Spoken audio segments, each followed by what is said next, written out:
thought I'd just make a quick video. Machined all this out. Making something, a dip or something.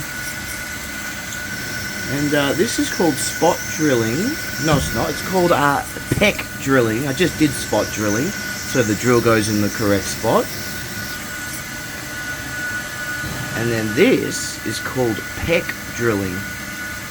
You can set it to any depth. I'm going 2 mil deep, and then it pops out to break the chip. And then 2 mil deep, pops out. See that?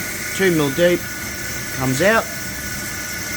2 mil deep, comes out. Peck drilling.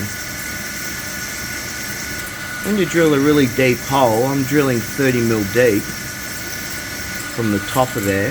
But when you drill